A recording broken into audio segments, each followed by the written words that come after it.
Genesis chapter 28. Jacob, you remember he was running away from Esau because Esau is going to try to kill him, so he decides to run away from him. And then he runs off to be with his uncle Laban. Or rather, Isaac sends him away. So chapter 28 begins like this.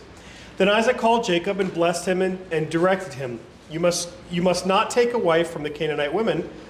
Arise, go to Paddan Aram, the house of Bethuel, your mother's father, and take your wife from there, one of the daughters of Laban, your mother. Laban, your mother's brother. God Almighty bless you and make you fruitful and multiply you, that you may become a company of peoples. May he give the blessing of Abraham to you and to your offspring, that you may take possession of the land of the sojourner that God gave to Abraham. Thus Isaac sent Jacob away, and he went to Paddan Aram to Laban, the son of Bethuel, the Aramean, the brother of Rebekah, Jacob and Esau's mother. We are at Genesis chapter 28, Genesis 28, verse 6. Genesis 28, verse 6. So I think we read that section already before last week. Genesis 28, verse 6. Now Esau saw that Isaac had blessed Jacob and sent him away to Paddan Aram to take a wife from there. And that as he blessed him, he directed him, you must not take a wife from the Canaanite women. And that Jacob had obeyed his father and his mother and gone to Paddan Aram. So when Esau saw that the Canaanite women did not please Isaac, his father, Esau went to Ishmael and took as his wife, besides the wives he had, Mahalath, the daughter of Ishmael, Abraham's son, the sister of Nebaioth. So let's see. So you've got Abraham, Isaac and Ishmael. Isaac has Jacob and Esau. Ishmael has kids, and then Esau decides he wants to marry one of Ishmael's daughters. So, is that first cousin?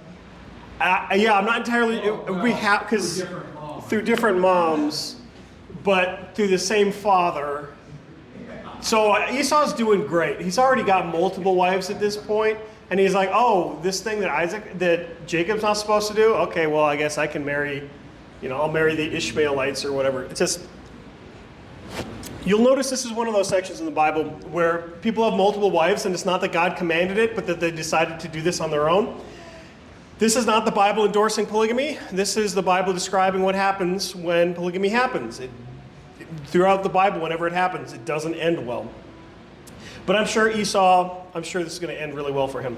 And all of his descendants aren't going to be a terror in the thorn in the side of Israel. All right. They're going to be called the Edomites, by the way. Verse 10. Jacob left Beersheba and went toward Haran, and he came to a certain place and stayed there that night because the sun had set. Taking one of the stones of the place, he put it under his head and lay down on that place to sleep. And he dreamed, and behold, there was a ladder set up on the earth, and at the top it reached to heaven. And behold, the angels of God were ascending and descending on it. And behold, the Lord stood above it, and said, I am the Lord, the God of Abraham your father, the God of Isaac. The land on which you lie I will give to you and to your offspring. Your offspring shall be like the dust of the earth, and you shall spread abroad to the west and to the east, to the north and to the south. And in you, your offspring, shall all the families of the earth be blessed. Behold, I am with you, and will keep you wherever you go, and I will bring you back to this land. For I will not leave you until I have done what I have promised you. Then Jacob awoke from his sleep and said, Surely the Lord is in this place, and I did not know it. And he was afraid and said, How awesome is this place! There is none other than the house. This is none other than the house of God, and this is the gate of heaven. So early in the morning, Jacob took a stone that he had put under his head, and he set it up for a pillar and poured oil on top of it. He called the name of that place Bethel, but the name of the city was Luz at first. And Jacob made a vow, saying, If God will be with me and will keep me in this way, that I will go, and will give me bread to eat and clothing to wear, so that I come again to my father's house in peace. Then the Lord shall be my God. Then this stone which I have set up for a pillar shall be God's house, and of all that you give to me, I will give a full tenth to you. All right, so that's Jacob. Jacob's ladder. Jacob has a dream. God reveals to him in a dream. So sometimes God talks to the people, to the prophets directly. Sometimes, like Moses and Abraham, they speak to God face to face. Sometimes there's dreams involved. Sometimes there's visions involved. Sometimes there's weird signs that have to be interpreted. So God communicates with his people in multiple ways. In this way, he revealed himself at the top of the ladder, at the top of the staircase, with the angels ascending and descending. All right, so chapter 29. Oh, yeah, real quick before this. Yeah, I would say in such a case like this is not that God decided to stick a ladder here and decided to just said, okay, angels now start going up and down, but rather the idea is that this is a constant thing, that God is constantly sending the angels to go and take care of the people on earth. And this is, you hear about this later on, the concept of guardian angel and stuff like that, that he sends his holy angels to watch over you. So this is just Jacob is able to see what's always going on. This isn't that this is a one-time event, but this is a constant thing, that God is in heaven looking over his people and sending his angels to minister. So just like Stephen is able to open his eyes and see with his own eyes what's really happening behind the veil, Jacob is also able to look and see what is actually going on. So we're not able to see what's going on, but there's a lot going on. It's similar to the transfiguration. If you remember, Jesus is standing before the people and he shows his glory to the people for just a moment. And they're so overwhelmed by it. But that's always there. It's just being veiled. It's just being hidden. But it's constantly, it's what's going on behind the scenes. All right, Genesis chapter 29. Then Jacob went on his journey and came to the land of the people of the east. As he looked, he saw a well in a field, and behold, 3 flocks of sheep lying beside it. For out of that well the flocks were watered. The stone on the well's mouth was large. When the flocks were gathered there, the shepherds would roll the stone from the mouth of the well and water the sheep and put the stone back in its place over the mouth of the well. Jacob said to them, "My brothers, where do you come from?" They said, "We are from Haran." He said to them, "Do you know of Laban, the son of Nahor?" And they said, "We know him." He said to them, "Is it well with him?" They said, "It is well. And see, Rachael, his daughter, is coming with the sheep." He said, "Behold, it is still high day. It is not time for the livestock to be gathered together. Water the sheep and go pasture them." But they said, "We cannot until all the flocks are gathered together and the stone is rolled from the mouth of the well. Then we will water the sheep." While he was still speaking with them, Rachel came with her father's sheep, for she was a shepherdess. Now as soon as Jacob saw Rachel, the daughter of Laban, his mother's brother, and the sheep of Laban, his mother's brother, Jacob came near and rolled the stone from the well's mouth and watered the flock of Laban, his mother's brother. And Jacob kissed Rachel and wept aloud. And Jacob told Rachel that he was her father's kinsman and that he was Rebekah's son, and she ran and told her father. As soon as Laban heard the news about Jacob, his sister's son, he ran to meet him and embraced him and kissed him and brought him to his house. Jacob told Laban all these things, and Laban said to him, "Surely you are my bone and my flesh."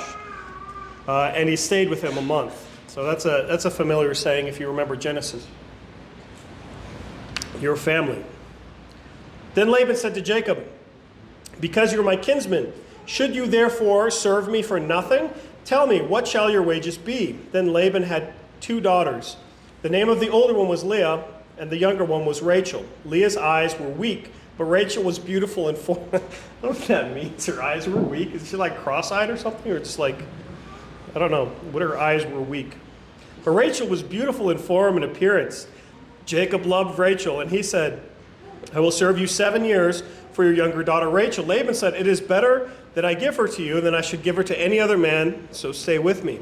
So Jacob served 7 years for Rachel, and they seemed him but a few days because of the love that he had for her. Aww. Then Jacob said to Laban, "Give me my wife, that I may go into her, for my time is completed." So Laban gathered together all the people of the places and made a feast. In the evening he took his daughter Leah, and he brought her to Jacob, and he went into her.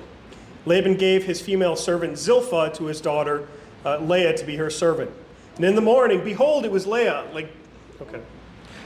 And Jacob said to Laban, "What is this that you have done to me? Did I not serve with you for Rachel? What have you deceived me for? Or why have you deceived me?" Laban said, It is not so done in our country to give the younger before the firstborn. Complete the week of this one, and we will give you the other also in return for serving me another 7 years." So Jacob did so and completed her week. Then Laban gave him his daughter Rachel to be his wife. Laban gave his female servant Bilhah to his daughter Rachel to be her servant. So Jacob went to Rachel also, and he loved Rachel more than Leah, and served Laban for another 7 years. Good grief. There's a lot of questions I have of how, I guess, yeah, but at the same time, I'm not saying what Laban did was right, but Jacob did kind of try to do the exact same thing with Isaac and pretending to be Esau. Oh, how the turntables, or how the tables have turned.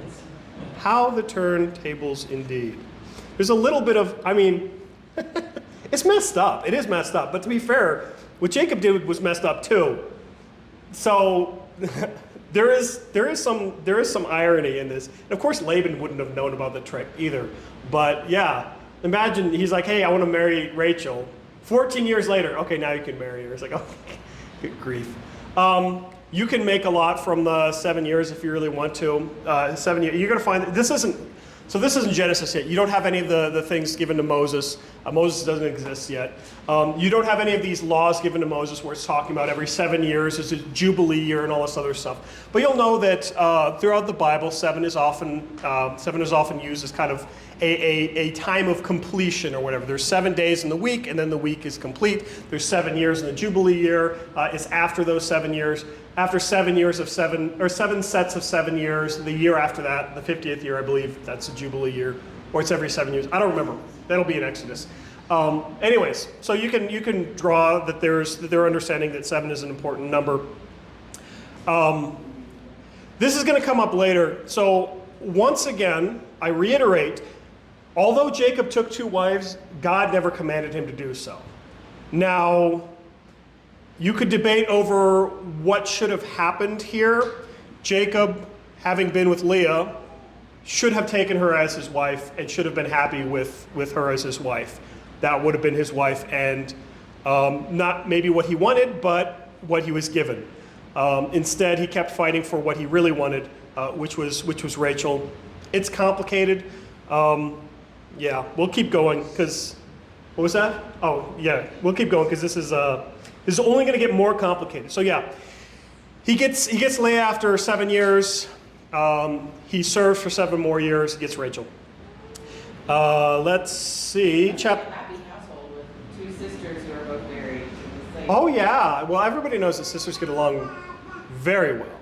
If there's one group of people that never fight, it's 2 sisters, especially if they're both fighting over the same guy. That is all. I mean, out of all of the TV shows I've ever seen, when it's 2 sisters fighting over the same guy, they're gonna all get along just well, perfectly well. There's not gonna be any resentment at all because of Jacob saying, hey, oh man, you're the ugly one. Your eyes are weak. I wanted the other one instead, but I guess I'm gonna have to live with both of you, but I definitely love her more. That's not going to come into play at all later on.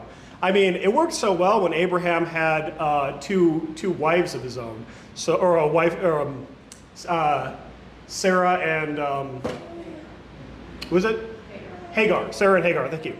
Yeah, it worked so well with them. So let's keep the family tradition of having multiple wives and sticking them in the same household. Hagar wasn't actually a wife, right? She wasn't. She was a servant. She was a concubine, she was a servant of Sarah, so she wasn't even married. But he kept her in the house like a wife. And yeah, that worked wonderfully.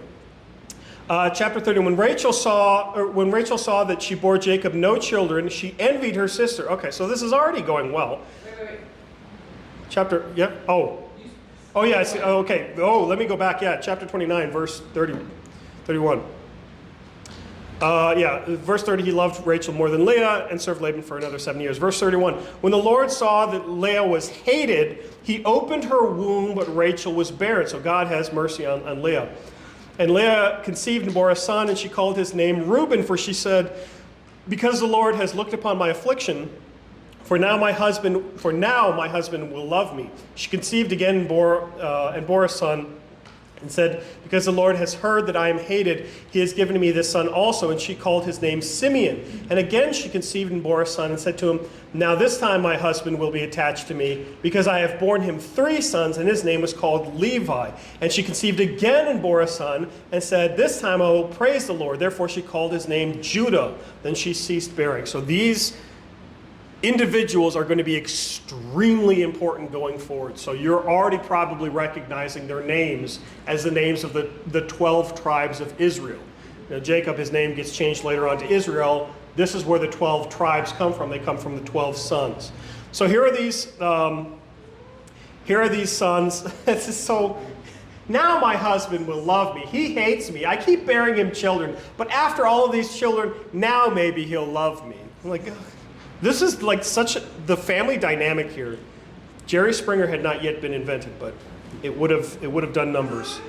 Chapter 30. When Rachel saw that she bore Jacob no children, she envied her sister. She said to Jacob, "Give me children or I shall die." Jacob's anger was kindled against Rachel, and he said, "Am I in the place of God, who has withheld from you the fruit of the womb?" Then he said, "Here is my servant Bilhah." Then she said, "Here is my servant Bilhah. Go into her so that she may give birth on my behalf, that even I may have children through her." It's not how it works. So she gave him her servant Bilhah as a wife, and Jacob went into her, and Bilhah conceived and bore Jacob a son. Then Rachel said, "God has judged me and has also heard my voice and given me a son." Therefore she called his name Dan. Rachel's servant Bilhah conceived again and bore Jacob a second son. Rachel said, with mighty wrestlings I have wrestled with my sister and have prevailed, so I shall call his name Naphtali. Okay, first of all, that's not how it works. Second of all, this is sounding familiar again. This is sounding a whole lot like, hey, I can't bear children, Sarah says, so take my servant instead. I don't know if this is like a family thing or this is just how they tried to solve problems back then. But it doesn't work, and it doesn't work well. Okay. When Leah saw that she had ceased bearing children, she took her servant Zilpah and gave her to Jacob as a wife. Then Leah's servant Zilpah bore Jacob a son. And Leah said, God's fortune has come, so she called his name Gad. Leah's servant Zilpah bore Jacob a second son. And Leah said, "Happy am I, for women have called me happy." So she called his name Asher.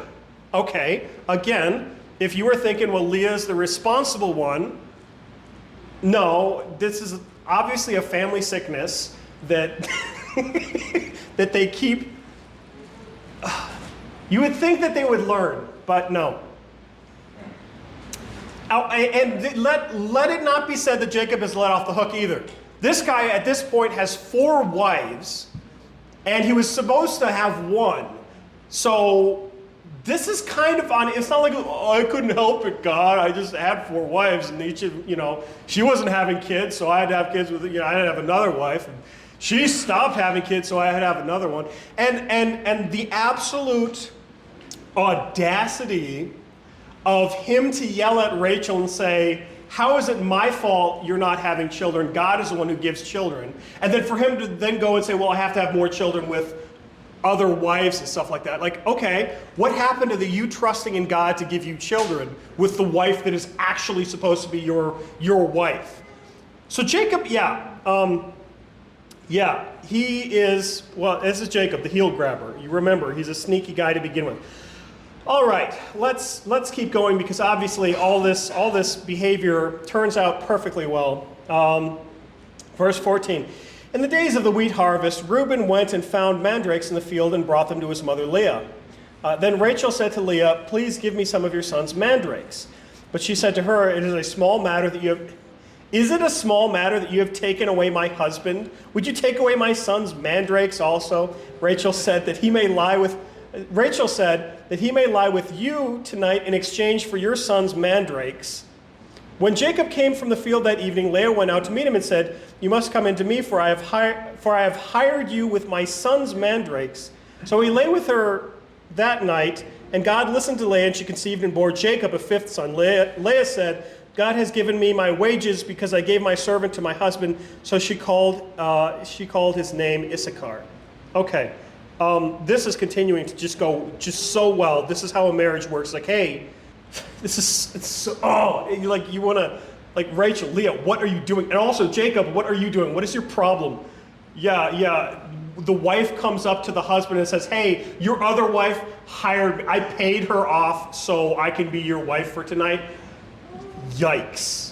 Okay, verse 19. And Leah conceived again, and she bore Jacob a 6th son. Then Leah said, "God has endowed me with great endowment. Now my husband will honor me because I've borne him 6 sons." So she called his name Zebulun. Then after she bore a daughter and called her name Dinah. It doesn't say anything about her. That's messed up. Like, come on, this is your daughter. And it feels to me like this is a competition that Leah is having. She's like, oh, I'm going to have more children than Rachel. Okay. She's trying to buy the love. She's trying to buy the love. Yeah, after every single one, she's like, now God, now he will love me. If I have one more son, now he'll love, oh, ew, a daughter. Okay. Which is a shame, because there's plenty, I mean, in the Bible, you've got plenty of times where somebody has a daughter and they really cherish their daughters too. So this is not like a society where it's like, daughters are gross. All right, verse 22. Then God remembered Rachel. God listened to her and opened her womb. She conceived and bore a son and said, God has taken away my reproach. And she called his name Joseph, saying, May the Lord add to me another son. Yes, that Joseph. All right, verse 25. So in spite of Jacob's stupidity, he actually does prosper. Verse 25, as soon as Rachel had borne Joseph, Jacob said to Laban, send me away that I may go to my own home country. Give me my wives and my children for whom I have served you, that I may go, for you know the service that I have given you. But Laban said to him, if I have found favor in your sight, I have learned by divination that the Lord has blessed me because of you. Name your wages and I will give it to you. Jacob said to him, you yourself know how I have served you and how your livestock has fared with me. For you had little before I came, and it has increased abundantly, and the Lord has blessed you wherever I turned. But now, when shall I provide for my own household also? He said, what shall I give you? Jacob said, you shall not give me anything if you will do this for me. I will again pasture your flock and keep it. Let me pass through all your flock today, removing from it every speckled and spotted sheep, every black lamb, and every spotted and speckled among the goats, and they shall be my wages. So my honesty will answer for me later. Yeah, Jacob is known for his honesty.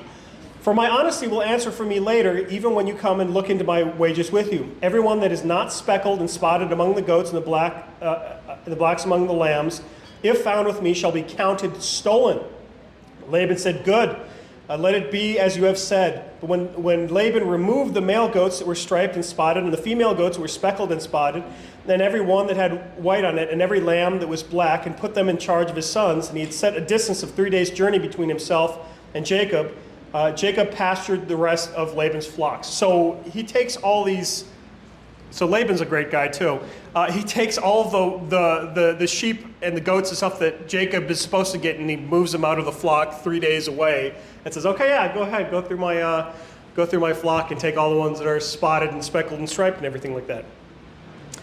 All right, verse 37. This is a weird story that you don't hear too often. Then Jacob took fresh sticks out of a poplar and almond and plane trees and peeled white streaks in them, exposing the whites of the sticks. He set the sticks that he peeled in front of the flocks in the troughs, that is, watering places where the flocks came to drink. And since they bred when they came to drink, the flocks bred in front of the sticks. The flocks brought forth striped, speckled, and spotted. Then Jacob separated the lambs and set the faces of the flocks toward the stripes. Then all the black in the flock of Laban. He put his own droves apart and did not put them with Laban's flock. Whenever the stronger of the flock were breeding, Jacob would lay the sticks in the troughs before the eyes of the flock, that they might breed among the sticks. But the feebler of the flock, he would not lay them there. So the feebler would be Laban's and the stronger Jacob's. Thus the man increased greatly and had large flocks, female servants, male servants, camels, and donkeys. Okay, this is not a biology lesson of this is how you come up with sticks, with striped. This is a miracle thing. This is probably something he worked out with God. This is one of these areas where if you've got the atheists criticizing the Bible and say, well, look at this. This is obviously just dumb because this isn't how it works. I'm like, yeah, there's a lot of things in the Bible where that's not how it normally works. Normally the Red Sea doesn't part in half. Kind of the point is that it's God taking care of Jacob. So Laban tries to trick Jacob out of his due wages because they agreed on a price. He says, this is what I'm going to pay you. He takes all of the flock that is supposed to go to Jacob and he hides it 3 days' journey away. And then Jacob would be left with basically nothing, and Laban would get to keep his entire flock. So then Jacob, I assume, confers with God and figures out this plan and puts these sticks in front and basically makes a bunch of new speckled and striped and spotted lambs and goats and sheep and all this other stuff.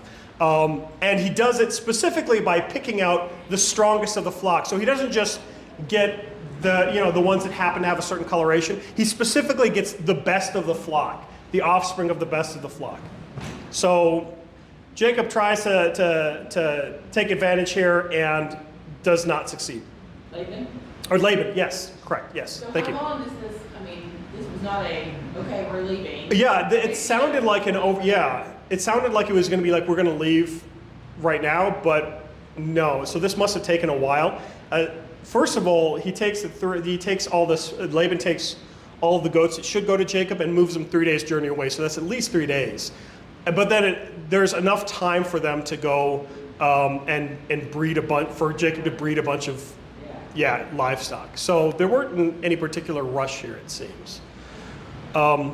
Yes. Okay, the next chapter is called Jacob Flees from Laban.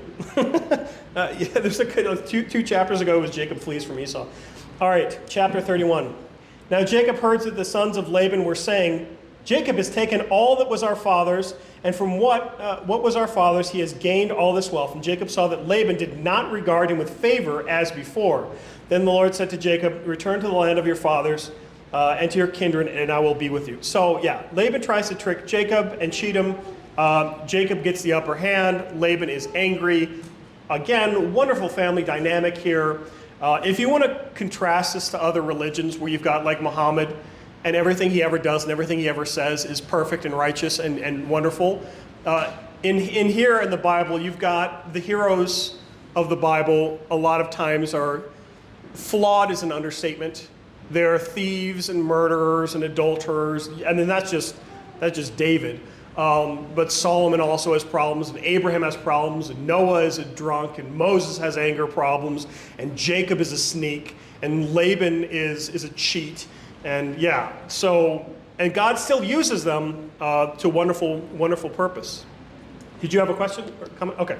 All right, chapter 31, verse 4. So Jacob sent and called Rachael and Leah into the field where his flock was and said to them, I see that your father does not regard me with favor as he did before, but the God of my father has been with me. You know that I have served your father with all my strength, that your father has cheated me and changed my wages 10 times, but God did not permit him to harm me. If he said, the spotted shall be your wages, and then all the flock bore spotted. And if he said, the striped shall be your wages, then all the flock bore striped. Thus God has taken away the livestock of your father and given them to me. In the breeding season of the flock, I've lifted up my eyes and saw in a dream that the goats that mated with the flock were striped, spotted, and mottled. Then the angel of God said to me in the dream, Jacob, and I said, here I am. And he said, lift up your eyes and see all the goats mate with your flocks are striped, spotted, and mottled.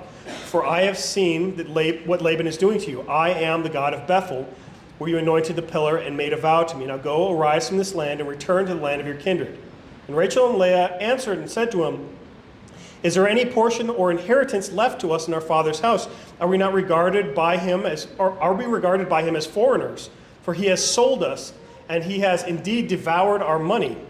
All the wealth that God has taken away from our father belongs to us and our children.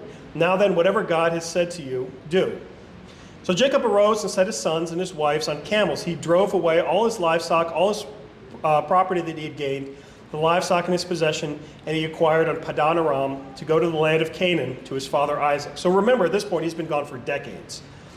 Laban had gone to shear his sheep, and Rachael stole her father's household goods.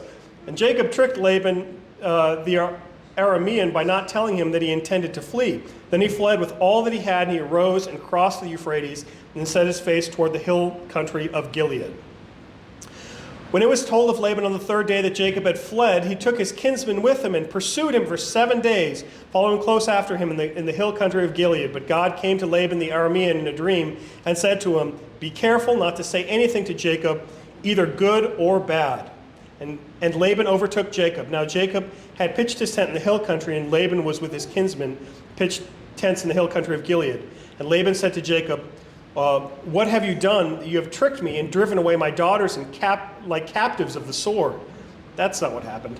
Why did you flee secretly and trick me and did not tell me, so that I may have sent you away with mirth and song and tambourine and lyre? And why did you not permit me to kiss my sons and my daughters farewell? Now you have done foolishly. It is in my power to do you harm. But the God of your father spoke to me last night, saying, be careful not to say anything to Jacob, either good or bad. And now you have, so he's doing a great job of following that instruction.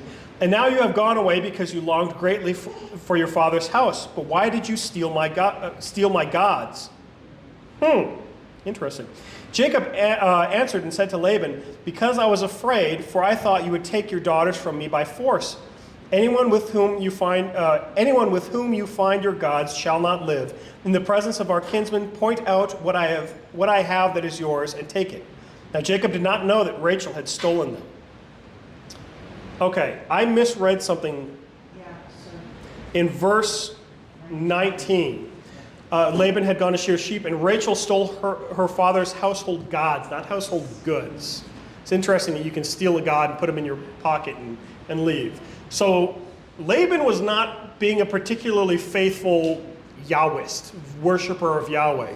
He had, you shall have no other gods was not written down in stone yet, but the idea that there is only one God who created everything, this is already understood. So Laban is worshiping these pagan idols. Rachel decides to take him with her, and Jacob doesn't know this, so he says, go and kill whoever has stolen your tchotchkes. Verse 33, so Laban went into Jacob's tent and into Leah's tent, and the tent of the two female servants, but he did not find them, and he went out of Leah's tent and entered Rachel's. Now Rachel had taken the household gods and put them in the camel saddle and sat on them.